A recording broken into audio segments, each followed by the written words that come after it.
E isso se tornou um consenso, né? E eu te explico como isso é uma mentira e como os bancos não bloquearem absolutamente todos os ativos e bens do pseudo-juiz Alexandre de Moraes, eles vão acabar sendo expostos e vão sofrer, sim, sanções, aí sim, secundárias nos termos da Lei Magnitsky. Olá, Edu Carvalho, melhor canal de cortes do YouTube. Ei, se você gosta do que eu faço, pensa nisso.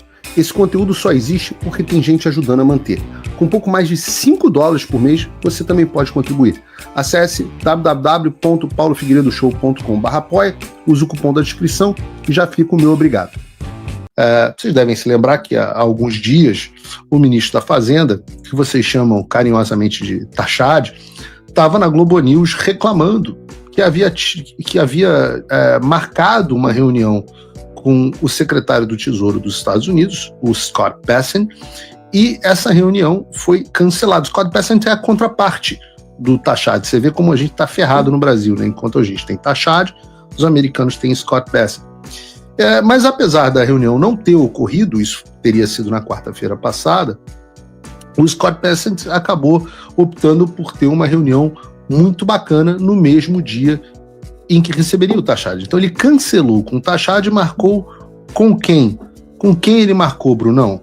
Olha, ele marcou com o Eduardo Bolsonaro, na verdade o bananinha fritador de hambúrgueres, e marcou com aquele blogueiro influenciador bolsonarista Paulo Figueiredo, que estão aí reunidos com um dos homens mais poderosos do mundo, enquanto o ministro da Fazenda do Brasil está tomando porta na cara. E para você que não está acostumado com a estrutura dos Estados Unidos, eu explico. O secretário do Tesouro, Scott Bessent, ele é o responsável por formular e recomendar todas as políticas financeiras, econômicas e de taxação, calma, Tachad, se segura, tanto domésticas quanto internacionais dos Estados Unidos. Dentro da estrutura do Departamento do Tesouro, o Scott Bessent tem também o famoso OFAC, né? Se tornou famoso no Brasil.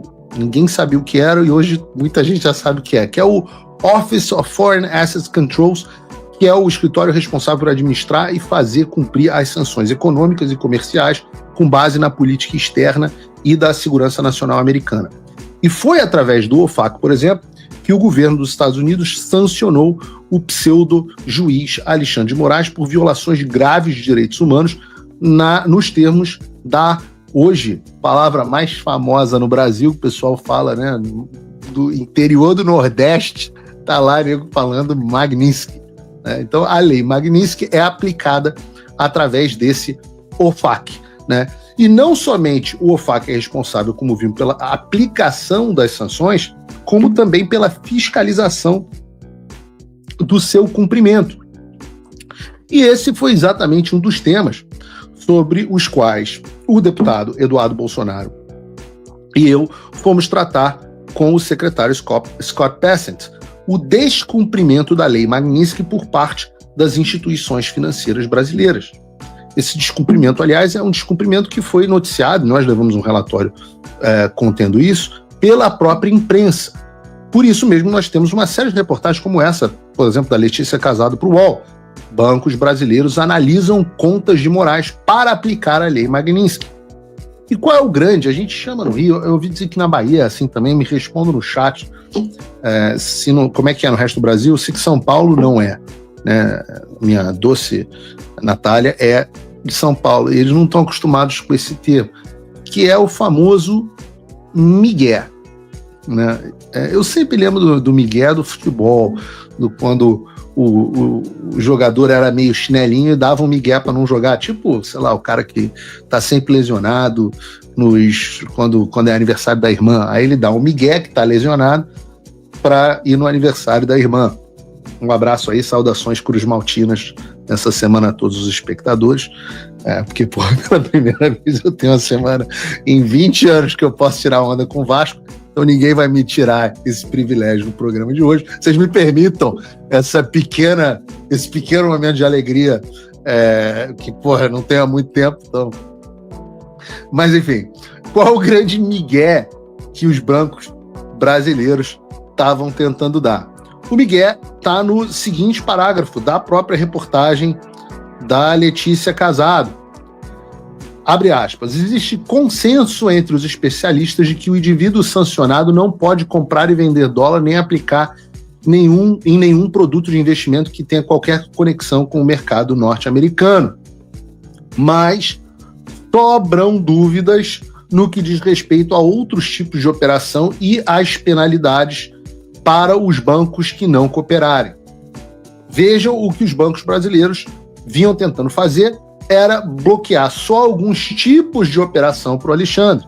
Essas eram operações de compra e venda de dólar, investimento em ativo estrangeiro e etc. Mas eles não estão e não estavam bloqueando as demais operações bancárias. E aí surge a dúvida sobre esse assunto. Aliás, foi algo muito veiculado nos últimos dias de que a Lei Magnitsky teria 2 fases, ou 2 níveis, ou 2 graus de aplicação. E isso se tornou um consenso, né? E eu te explico como isso é uma mentira e como os bancos não bloquearem absolutamente todos os ativos e bens do pseudo-juiz Alexandre de Moraes, eles vão acabar sendo expostos e vão sofrer, sim, sanções, aí sim, secundárias nos termos da Lei Magnitsky. Fala, amigos do canal. Tá gostando desse vídeo? Então não esqueça de deixar o like, comente o quanto quiser e compartilhe com seus amigos e inimigos por um Brasil melhor e mais justo. Inscreva-se no canal e nos ajude a chegar a 1 milhão de inscritos. Não saia daí que o melhor desse vídeo ainda está por vir. Melhor canal de corte do YouTube.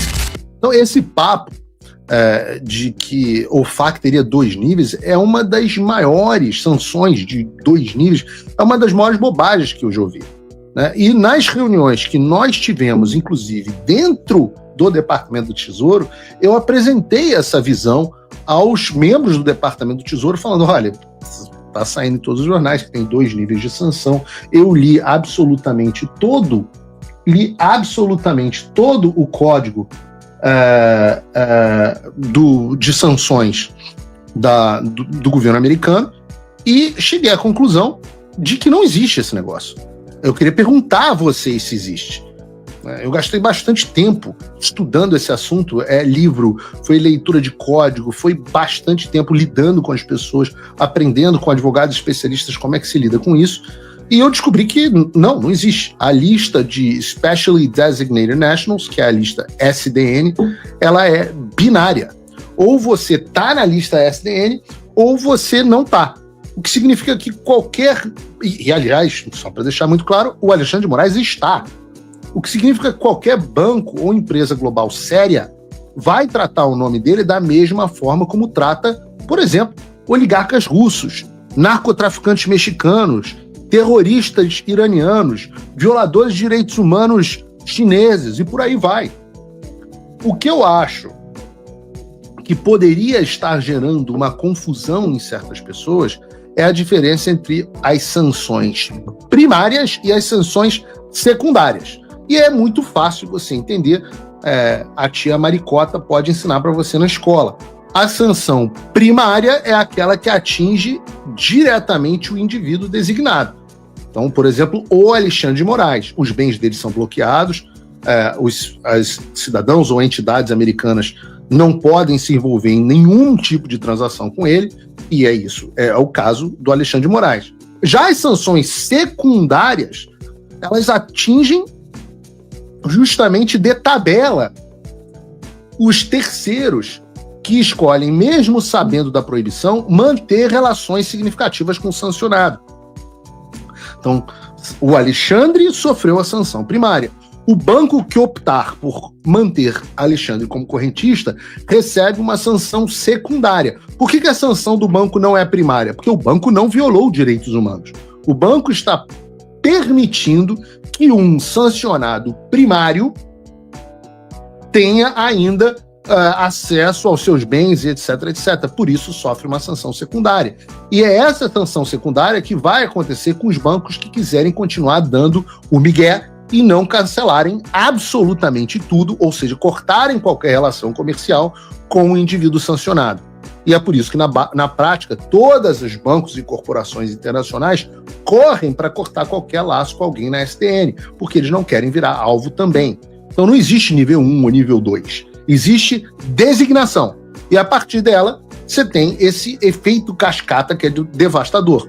E eu volto a dizer, o Alexandre está na mesma lista que os piores inimigos da segurança internacional. Qualquer tentativa de minimizar isso em camada é uma cortina de fumaça. Os bancos e as outras empresas, não são só bancos, companhias aéreas, etc., que fingem não entender isso, estão sendo irresponsáveis, estão ganhando tempo, mas estão ao mesmo tempo, e isso é importante porque o banco tem um dever fiduciário, o seu banco é aquele que tem o seu dinheiro, ele tem a obrigação de cuidar e zelar do seu dinheiro. Então ele está sendo irresponsável e arriscando o dinheiro dos seus próprios clientes e correntistas. Eu, por exemplo, se tivesse conta no Itaú, estaria entrando neste momento com uma ação contra o Banco Itaú, justamente por violação do dever fiduciário. Grandes correntistas do Itaú, você que está em casa, pessoa física, a gente sabe que o Alexandre tem conta no Itaú, deveriam estar notificando extrajudicialmente o banco, dizendo: vocês não estão cumprindo seus deveres fiduciários. E eu digo aqui que nós tivemos com o Scott Bessent e o governo dos Estados Unidos foi detalhadamente informado sobre esta situação. Aliás, mesmo antes da reunião, quando nós chegamos lá com o relatório dizendo tudo que a gente tinha, eles já estavam falando: não, nós estamos cientes e estamos de olho. Nós estamos cientes e estamos de olho. Se você, como eu, está dormindo mais tranquilo agora que o Trump voltou à presidência, ótimo. Mas e o Brasil? Nosso país continua no buraco.